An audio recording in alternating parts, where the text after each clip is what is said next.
My name is Doug Allard. I live in St. Ignatius. I was born here. My mom and dad were born here.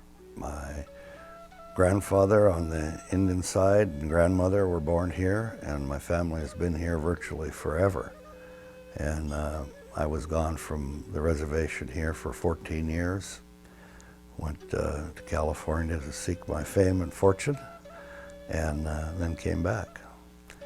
But my family has been here, as I said, virtually forever, and they were ranchers and farmers, and my great-grandfather owned the last naturally wild herd of buffalo in the world, along with Michael Pablo, who is the great-great-grandfather of our present tribal chairman, Mickey Pablo. And had it not been for them, there probably would be no buffalo today, because they had about 1,500 buffalo, and ultimately when they opened the reservation for settlement, they had to get rid of them because they were homesteading and allotting the reservation, so they sold most of them to the Canadian government and some to the Conrad estate in Kalispell, and a few to other Wild West shows for buffalo. There was a guy named Samuel Walkie Coyote, who was a Blackfoot that got married or lived with a Flathead woman and got kicked out of Browning, or that area. I don't know if there was any Browning then. And he was on a buffalo hunt, and there were some scrub buffalo that didn't make it, calves and stuff, so he rounded them up after he had to leave the Blackfoot country. Brought them over here, and they ultimately grew to where he had 12 or 13 of them, and my grandfather, or great-grandfather, and Michael Pablo bought them from him. And they started just a small herd here, and ultimately had like 1,500 or 1,800 of them.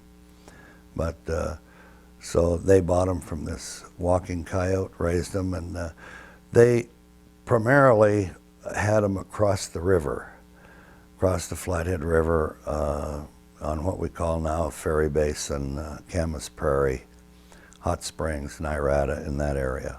They offered to sell the buffalo to the U.S. government, but the government didn't want to buy them, and that made them mad, so they sold them to the Canadian government. Ultimately, when they started the bison range, they bought the same buffalo that they had sold, some from Canada and some from the Conrad estate in Kalispell. So they ultimately bought the buffalo anyway, but a few years later. I have my buffalo, I bought the start of my buffalo herd from the bison range, and those are, of course, direct descendants of my great-grandfather's buffalo. So in essence, I still have a little buffalo herd that my great-grandfather and Michael Pablo started. If you have no pride, I don't think you have anything. Everybody has to have a little pride in something about them. And with Indians, there's so much to have pride for, but you have to be exposed to it and know that it's a prideful thing, I believe. And I believe that among your peers, Indian kids especially, if you give them just a little shot of pride that they didn't know about before, I think you're helping them during their whole life, because they can fall back on that little pride that they have there and maybe build on it and go from there. But I think pride's an important thing. I've always been proud to be an Indian.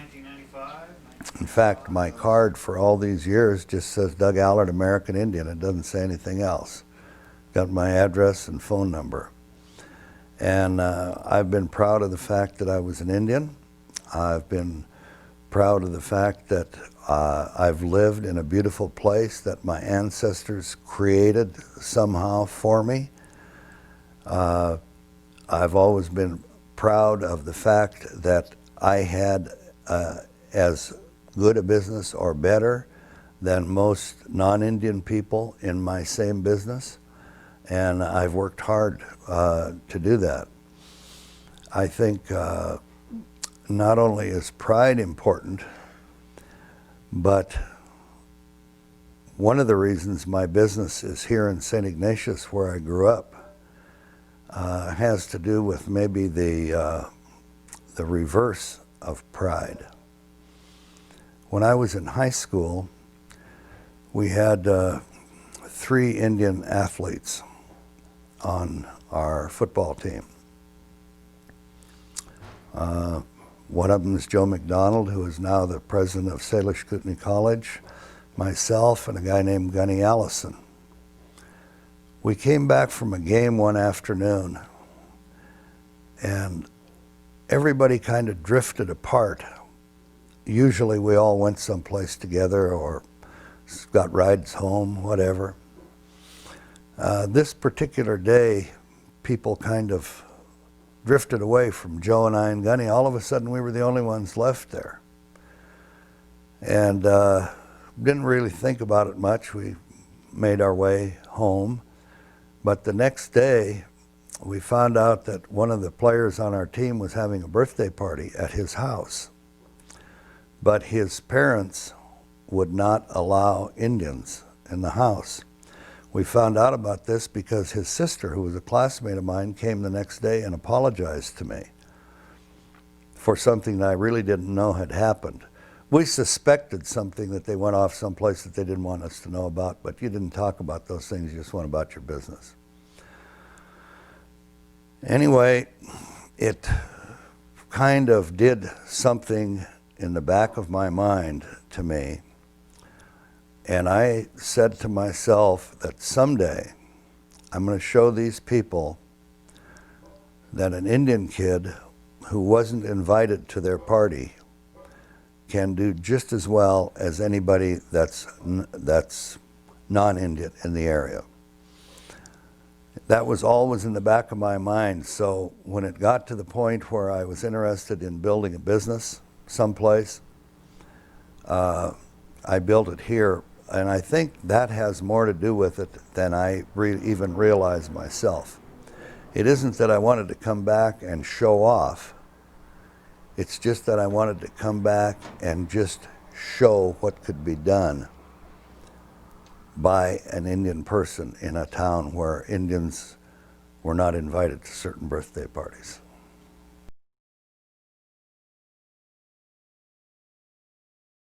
We have a trading post where we sell Indian arts and crafts, and that originally was over in the town of St. Ignatius. And when I moved back here from California, I bought an old hotel, and we lived in the upstairs because I have a lot of kids. And my business was in the basement, and ultimately I decided to build a trading post out on the highway. And we built the new business, I think, in 1975. And during this time, I also operated an auction business, which I still have. My children run it today. I've had an auction business for all these years, selling Indian arts and crafts, primarily older things, all over the country. We've had auctions in Washington, Oregon, Phoenix, Arizona, California, Santa Fe, New Mexico. And we started the trading post and the other businesses we have as a result of the money that we made in the auction business. And we first built a trading post and a museum out on the highway in St. Ignatius. And that came from an idea that I had many years ago. On our reservation and most Indian reservations, there's really no place where young Indian people can see what Indians make. They see Indian things at powwows, celebrations, dances, etc. But there's no museum situation where kids can come in and see how their ancestors lived or whatever. So in the back of my mind, I always had an idea to build a museum primarily for Indian people and basically for Indian kids. And ever since we built it, we've had hundreds of school tours in there. And as you're giving a tour, a talk with the kids who are on the tour, you can notice after a little bit when you show Indian dresses and talk about Indian people and the beautiful things that they made, you can just sense pride coming out of those Indian kids as they listen to you. And the other kids look at these Indian kids and they say, gee, these are your relatives we're talking about. You know, and all of a sudden for that day, these little Indian kids in that surrounding of the museum and these beautiful Indian arts and crafts have something to be proud of. And that's the primary reason that I built the museum. Plus the fact that I collected Indian stuff for many years and wanted a place to look at it. You know, you have to be enthusiastic about anything to do good at it. I don't care if you're working at a job. The cameraman that's taping this show has to be enthusiastic about running the camera right, getting it set up right and everything, or it's not going to be successful.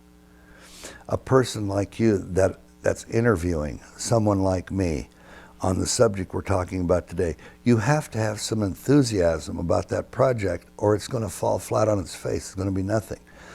A business is even more so, because in a business you have to be enthusiastic, not only because it takes a lot of work to do it, because the people who come to you in a retail business like ours, they expect to walk in there and talk to someone who's enthusiastic. They don't want to walk in there and have somebody say, yeah? What do you want? They want to have somebody come up and say, hi, how are you? Say, this is a nice store you have here. Boy, it sure is. I built it 15 years ago and I love it. I like it. Let me show you the museum. You have to have some enthusiasm for the business. Every business has struggles. Most of them are financial.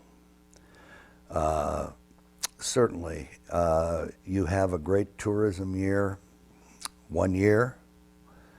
So the next year you buy all the stuff for the big tourism year that you had the year before, and nobody shows up. So you end up the end of the year with decent sales, but no profit, no money, because you still have $100,000 worth of inventory that you bought to sell during the summer that you don't sell. Oh, sure, we've had trials and tribulations in the business. And one of the big problems, of course, is employees. During the summer, we employ about 27 people in all of our businesses. And it's very hard to get good, steady, trustworthy employees. Although we have some of the best employees on the reservation, you always have a problem with some turnover, being the biggest one, dishonesty being one that hurts me most, not just financially, but because I just don't like the idea of people stealing from other people. And of course, you have financial problems. And when you have your land in trust, you can't borrow money on it. It's not any good as collateral at a regular bank for loans. The only place you can borrow money on it is through the tribe, through tribal credit. I have never done that. I could, but I have never done that. I built all my businesses without borrowed money. I made the money first and then built them. That's nearly impossible to do. But I went through an era in the Indian auction business when Indian jewelry was nearly at the fad stage in the United States. And I had auction sales every 2 weeks for 4 or 5 years. Nearly worked myself to death, but made a lot of money. I capitalized on the desire of non-Indian people to own Indian jewelry. I worked hot and heavy at it and made enough money to build the things that we have without borrowing any money. I also didn't get any grants, loans, or anything else from anybody. I built it all out of my own pocket with my own money, which would be impossible for anybody to do today, unless they won the lottery. And I worked for 4 or 5 years to make a bunch of money, which was my way of winning the lottery, I guess. I just transferred the trading post the first of the year to my daughter Janine, who has run it for about 10 years anyway. And so now she's the sole owner of the trading post, and she's very proud of what she's doing. However, she's not enrolled, and being not enrolled makes it a little difficult for her because she's in an Indian business without having benefit of Indian status other than first-generation descendant. And sometimes that does bother her, and it bothers a lot of other people too, to be Indians on a reservation and not have the status of an Indian. I have had some surprises. The day we opened the trading post was kind of a historic event. We had a buffalo feast, which we still have. I think this year is our 23rd annual buffalo feast. We had a buffalo feast and powwow, and my dad cut the ribbon, and we had the Catholic priest, Father Obersinner, bless the premises, and we had an Indian medicine man go all through it and do his thing with each room and clean it out, so to speak. And we gave, I think, the first 500 people got a real silver dollar, not the fakey ones like today, but this was a real silver dollar. And I told my wife at the time that if we did $1,000 worth of business in our opening day, I'd be overjoyed. And we did, I think, $4,000 worth in our opening day, which did surprise me. But I'm always a small thinker, but with real big numbers in the back of my mind. I always think that if something does just this, that will be fine. But in the back of my mind, I want more. But I don't set my mind at more, because if you do that, then you're going to be disappointed if you don't do, you know, the big numbers. But I've always set my numbers at something that would satisfy me. I have, as my kids grew up, and I have 9 children, and the youngest one's 4 years old, the oldest one's 42. As they grew up, they all worked in my business. They made their school money, etc., working summers, nights, weekends and stuff in the business. My daughter Janine now, as I said, owns the trading post. My auction business, which is a lucrative business, I sold to my daughter Janine and my son Steve. My daughter Wally started the Huckleberry Jam Factory, which we have over there, and at the present time, my oldest daughter Tony is operating that. Right now, one of my sons is working for me in the orchard. We have an orchard out here where we raise apples, cherries, etc. And one of my grandsons is working for his dad now, who bought my business in the auction business and just doing general maintenance work and stuff around our business, because we've advanced our business from just the trading post and museum to include a Huckleberry Jam Factory and fruit stand, which is operated during the summer, and it's an amazing business. The Huckleberry Jam Factory is it's amazing. It's the first time I've ever been able to make something and sell it retail. Generally, anything you sell retail, you buy from someplace else, but here we're creating something and selling it retail. In addition to the Trading Post Museum and Huckleberry Jam Factory, we also operate kind of a 7-Eleven 24-hour little general convenience store. And that's good business. Started out as a smoke shop. I built that originally when one of my son-in-laws didn't have a job. So I really didn't like the idea of selling cigarettes, although I smoke. I've quit many times and I don't like smoking. But he didn't have a job, so I bought a little log building and built a smoke shop so he could have a job. We ultimately enlarged that, made a new one. Now it's not only a general store, convenience store, but we have a pizza place in there, and we have a little motel next door to that, a 9-unit motel. Well, actually it's 7 units now, because when we got the gambling back on the reservation, I made units 1 and 2 open from the back of the general store, and we have 20 gambling machines in there, and they're excellent for business. I incorporated my businesses, and my daughter Janine, my son Steve are heading the corporation that manages them. They pay me a percentage. Janine now owns the Trading Post. Steve and Janine own the auction business. They pay me a percentage. Everybody pays me a little percentage. I get a percentage of the gambling.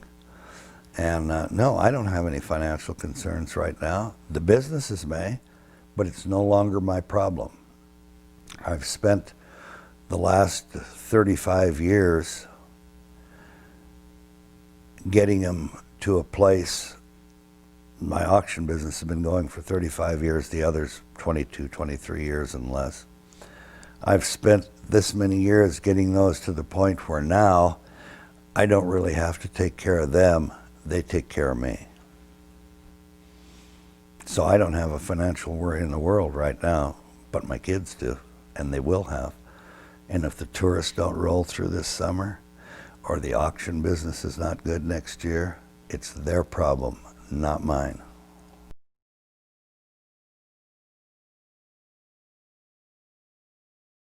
One of the surprises that day was a lady named Allard, God rest her soul, who was a tribal member and is now dead. Came in the first day and she said, "I love what you're doing." She said, "I'm proud of you for being an Indian." She said, "I want to be your first customer." She was standing in line at the door to get in. Well, I said, "Our first customer is this lady right here. She beat you to the draw." Another Indian lady named Mary Felsman wanted to do the same thing, and she came in and she said, "I want to be your first customer, and I want you to put my $10 bill right up there on the wall." She said, "I've seen a lot of businesses in my time, and they all have the first dollar. I want you to put the first $10 on the wall." And we had it there for many years. We got robbed one time, and I'll be damned if they didn't take that $10 bill off the wall. It made me mad. So those were two surprises to me. Another surprise in my business, we had an old Indian guy here in town named Blind Mose. His name was Mose Chowte, and he had been blind since about 16 years old. He was a very cultural, dignified old gentleman and a singer and nice guy.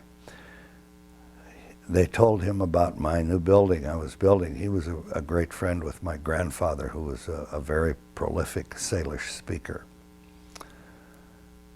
And he came up and went all the way around the building with his cane on the outside, and then came in and went all the way around the inside so he could envision what it was.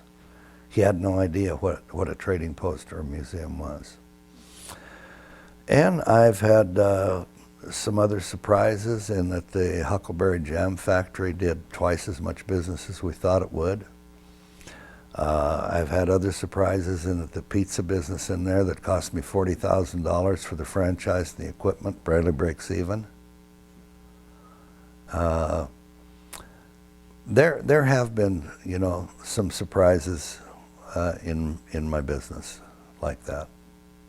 The only benefit that might exist is that because you're an Indian, other Indians may come there to shop because you are an Indian. On the other hand, here on our reservation, people don't necessarily support their own people, not only in business, but in anything else. Our people are pretty good at complaining about other people. And they can have a real good friend for life, and when they get elected to the tribal council, they start talking about how bad, how it's changed them and how bad they are in the tribal council. There's a strange thing that happens in Indian country about the success of Indians. If Indians would stick together like Jewish people or India people or other ethnic groups that support each other, they would do a lot better as a whole. But Indian people tend to feel, for some reason that I don't understand, that if you criticize someone else, it makes you better. Nothing could be farther from the truth. So when you say, do I have a benefit being an Indian and running an Indian business? Yes and no. Some people who are envious of your success probably won't come and do business with you, although I've not experienced that exactly. I think it does exist someplace. Traveling Indians who come through, and we do have a tourist business, do appreciate the fact that what they're seeing there, my museum, for the example, is the only Indian museum owned by an Indian on any reservation in the United States. There are some owned by Indian tribes, but I know of none that are owned personally by Indians. What Indians say, come in and say, who owns this business? Especially if they're from the Southwest, where all the trading posts and everything are owned by non-Indians, they're very proud of the fact that an Indian runs a business on the reservation. It's makes me feel good when they tell me that it's nice for them to see an Indian running a business.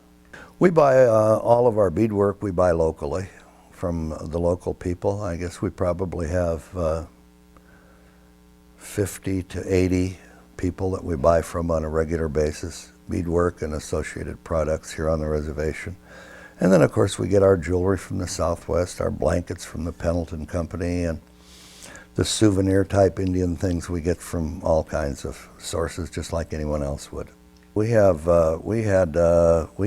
people over the years that have made a living year-round making things for us. We had a lady, she's deceased now, a very good friend named Josephine Lumphrey, who drove a Cadillac and did nothing but do beadwork for us for 10 years. And she was an expert at her work. She did very well, and she made a good living. In the wintertime, when we don't have any money, we just do trade. And we trade supplies for finished product. And then in the spring and the summer, when tourists are here and we have a little more money, we buy stuff.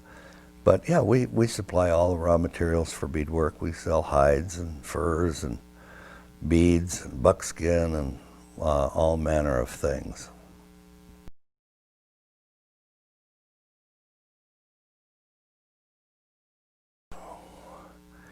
When you're in business in a community, I think you owe it to that community to be involved in things that are going to help the community. We have for many years sponsored and donated so many things to baseball teams, basketball teams, all kinds of activities. I couldn't even begin to give you a list of all the things that we have sponsored in the community. Well, Salish Kootenai College to me is the greatest thing that ever happened to this reservation, bar none. I happen to believe that it's the one thing on our reservation above and beyond anything else which gives status to our ability to run something. And when you can get a bunch of Indians together and run a college that gets up to where we have 1,100 students, you have accomplished something great. And I'm chairman of the foundation board for Salish Kootenai College. We raise money and take care of the money that they have, etc. And for a number of years, we've had a benefit auction for Salish Kootenai College, where my family contributes their time and a lot of things, and a lot of other people contribute things. And I think we've raised between $5,000 and $8,000 a year in the little thing that we have. And when Salish Kootenai College first started, I taught a couple classes there. And kind of an interesting thing, when Salish Kootenai College first started, didn't have any offices or anything, and the college was first located, I believe, in Ronan, in an old school in Ronan. So the tribe finally agreed to give them some office space at the tribal complex in Pablo. And at that time, I was a tribal executive secretary. So Joe McDonald had some people coming to, I guess it's one of the steps that they take in, what do you call it, accrediting the college. So he said, Doug, we got no office, we got nothing. So I hired a friend of mine to come up to this vacant building, which is now the Law and Order building that they just built. And we threw together these little petitions for offices, put up some signs. The guy came, it was a team that came, and took him over and introduced him to the president of our college, and I gave him a tour of the tribal complex. And I didn't tell him that that wasn't all the college, but I also didn't tell him that it wasn't the college. So they left there real thrilled with the buildings that we had. And actually the only thing that the college had there at the time were two little petitioned offices built the day before. I had forgotten about that for many years till Joe reminded me of it a few years ago. Joe's we were probably the two poorest kids on Post Creek, which is a little area out here where he lived. They lived about a mile and a half from us. And we played athletics together. As a matter of fact, they had a big powwow and rodeo, all Indian rodeo, which I participated in when I was a kid on Joe McDonald's father's place. And they had a powwow and war dance there, and that's the first time Joe McDonald and I, either one of us ever war danced, was at that powwow. And we borrowed outfits from Tom Finley and Abel Woodcock. And at that time at the powwow, they had these photograph booths set up, you know, where you could pay a quarter and go and get your picture taken. So Joe and I both got in a booth and got our picture taken. And for many years, I had that picture in my wallet. I wish I still had it. I don't know what happened to it. It just got lost over the years. But I've known Joe all my life, and we played, were both fortunate enough to play on the only state championship football team that St. Ignatius has ever had. And we participated in football and basketball together, and have been good friends for many years. I have nothing but the greatest of respect for Joe. As I grew up, my grandmother, who was an Indian, told me to get an education and get out of here. She said, if you stay around here, you're going to be a drunk, just like all your relatives. She said, you get an education and you go away someplace else and live. And that basically is what I did. I was a big reader of books as a kid, and I loved these Horatio Alger type stories where you went from rags to riches, and if you worked hard and did things, you undoubtedly would have success. I had no doubt in my mind, for some reason, that no matter, what I tried, I would be able to do it. Some of that came from my grandmother and another lady named Annie Pierre, who was kind of what we call our yaya. She's a relative, but not really my grandmother, not really close. And all my life as I grew up, and my white grandmother was the same, they would keep telling me how good I was at all this stuff. They'd say, gee, oh, you did that good. That's very good. You did that nice. That's very good. You did a good job. They never did run me down. They always told me how good I was. And maybe I just got to believing that. And maybe that's where I got that sense instilled to me. I can remember the time I went hunting with my dad, Annie Pierre, and Louis Pierre, and Alec Adams, and Helen Benally, when she was a little girl then. And when I went out hunting, Louis Pierre, I went with him the first day, and we saw some deer. We were hunting down the Little Thompson, off the reservation, by the way, which was illegal at that time. There was no Aboriginal hunting rights, but we hunted there.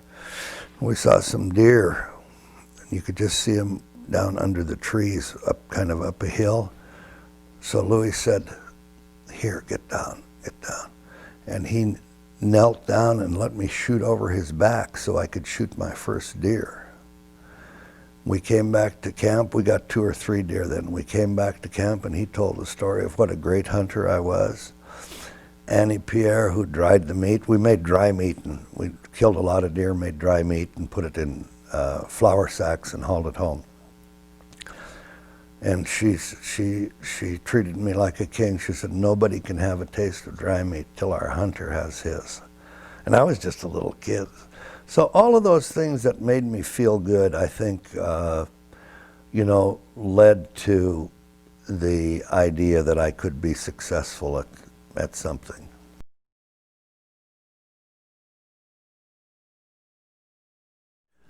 Well, one of the issues I was faced with was technology. I'm basically a dinosaur, and I believe that if it ain't broke, don't fix it. I don't like computers.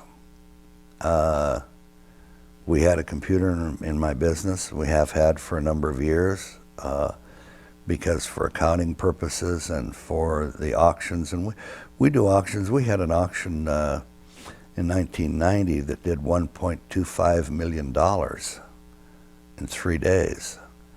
And that's a lot of stuff to sell, no matter what you're selling. If you're selling real estate, that's a lot. So it's a big business. That has to be computerized, and one of the things that they're doing now, which I didn't do, they're putting everything in the computer. They're putting their leads, their prospects, their mailing list, everything in the computer. I always did it by hand and had a mailing company take care of the list. And technology is going to be one of the things they're faced with. They have to keep up with technology.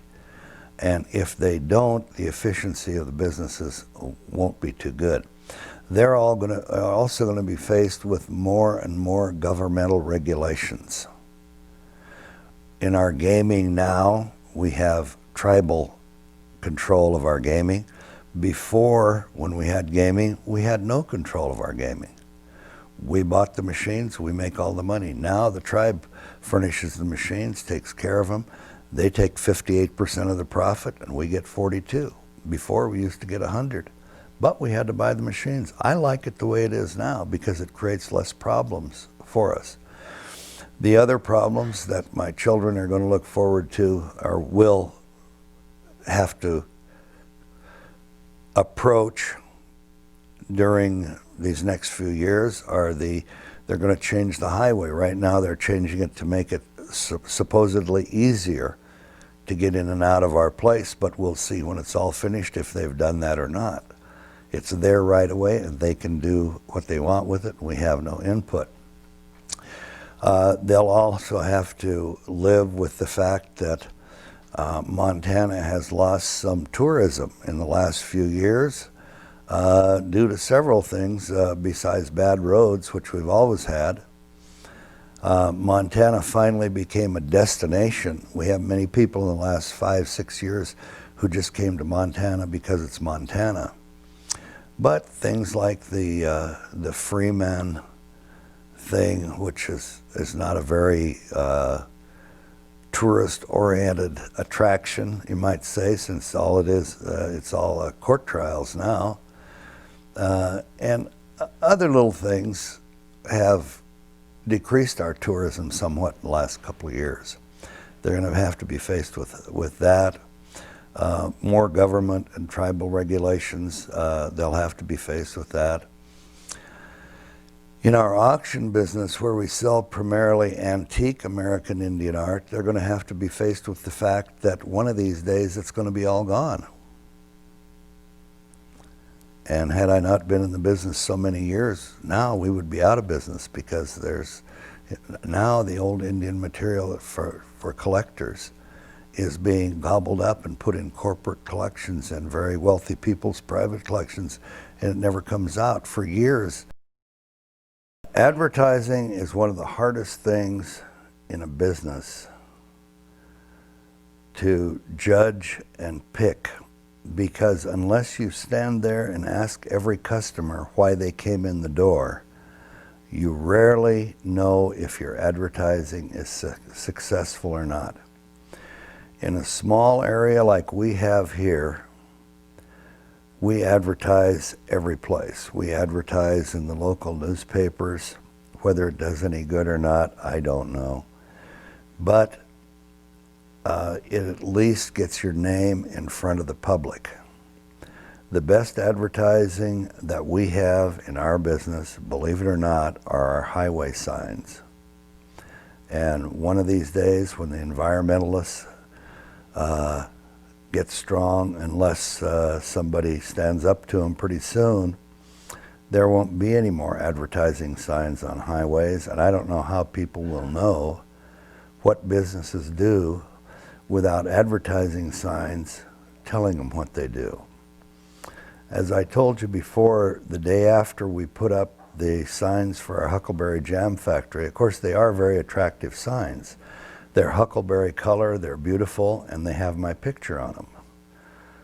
And people kind of get a kick out of that. They kind of enjoy that. So they stop to see Colonel Doug Allard's Huckleberry Jam, because the jam also has my picture on it.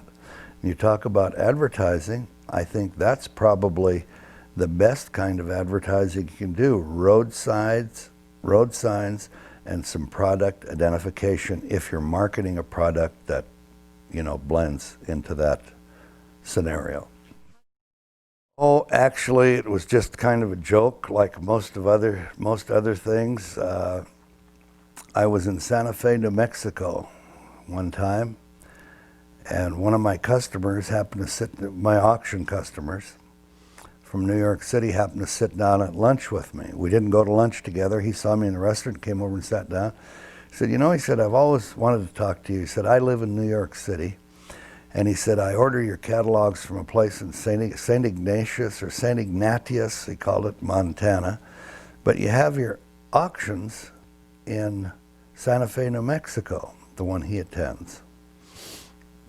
He says, tell me what you do up there.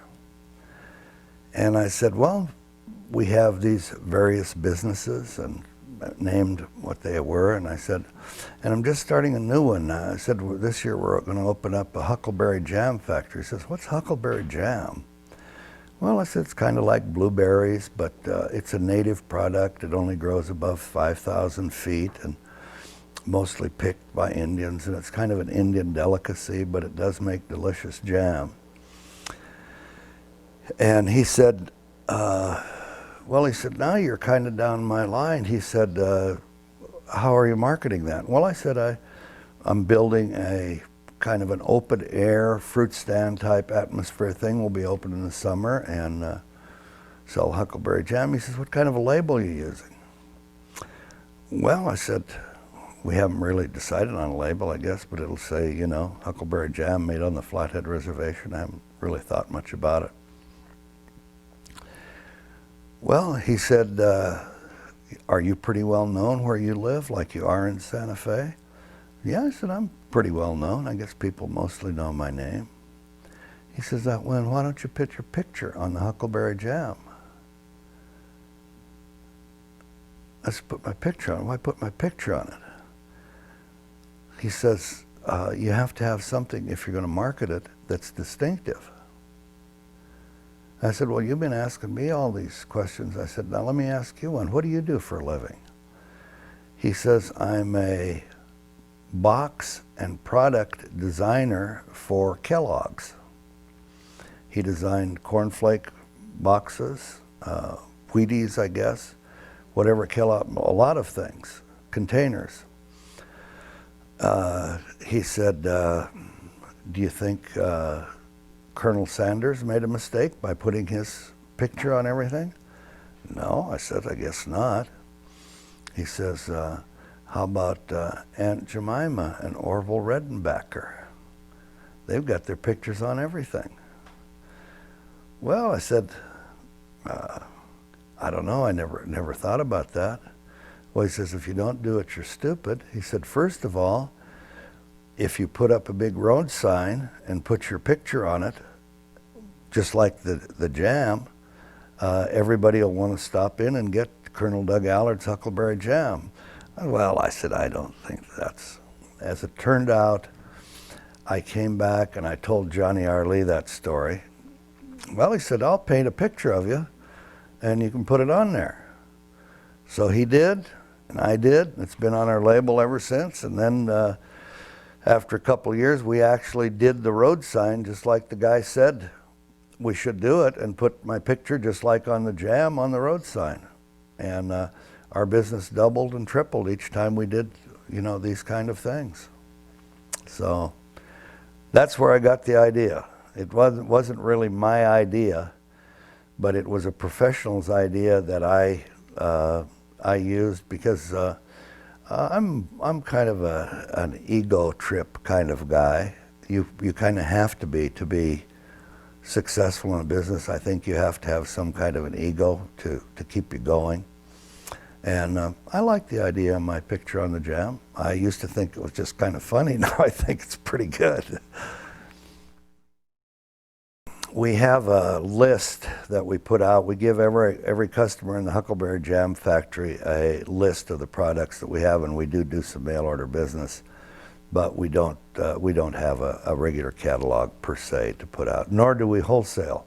We wholesale to a couple people, that's all, because we don't have enough production to be able to wholesale, and we can make enough to supply our retail needs in a year, and we can always have a year of berries in the freezer in case we use like 3,000 gallons of huckleberries a year, and we have freezer space for that much. And you have to have some in reserve because some years there aren't any huckleberries.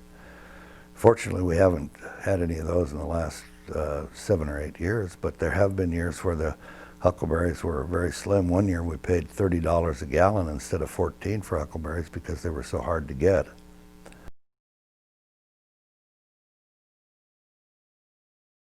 I think that this is the ideal time right now for Indian people to start in some kind of business. But not just to say, I'm going to go in business. To do an apprenticeship of some nature, someplace, to learn something about the business they want to go in. You know, an Indian working in a service station could go open a service station and conceivably run it himself if he learned something when he was working. An Indian working in our trading post could learn enough about running that trading post to go open one himself. An Indian working in our general store, our convenience store, could learn enough about that business to go run one himself.